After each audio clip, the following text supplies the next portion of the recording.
Natiklo sa Pasay ang isang opisyal ng Philippine Air Force na nagbebenta umano ng mataas na kalibre ng baril.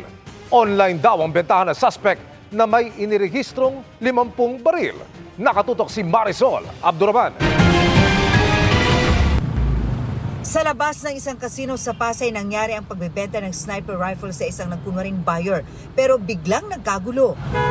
Natunugan pala ng mga nagbebenta na pulis ang kanilang katransaksyon. Kaya nagkaroon na ng commotion, so medyo malakas yung suspect. Yung isang kasama niya, biglang pinatakbo yung sedan na nandun yung sniper rifle.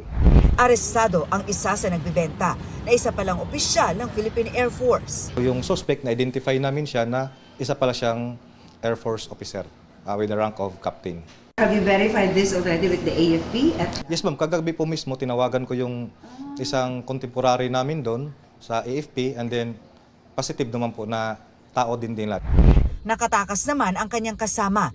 Isinailalim sa buy-bust operation ng mga suspect nang makita ng mga otoridad ang pagbebenta nila online. Medyo naguan kami dahil alam namin high-powered yung baril. Alam mo kayo. Yes ma'am, kinagat po namin yung kuan niya, yung offer niya. Sa proactive cyber patrolling kasi doon namin nakukuha. At the same time, pag na-check kasi namin na pag loose firearm yon, that's the time that we'll be conducting the operation. Ibinibenta ang sniper's rifle sa halagang 1.2 million pesos.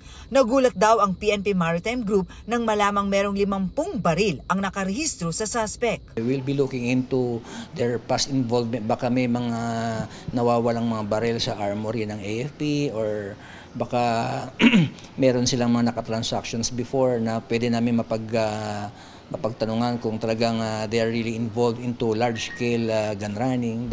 Na-recover din sa suspect ang isang government-issued na baril, isang AFP ID, pero parehas daw na hindi pagmamayari ng suspect na tumanggi magbigay ng pahayag sa media.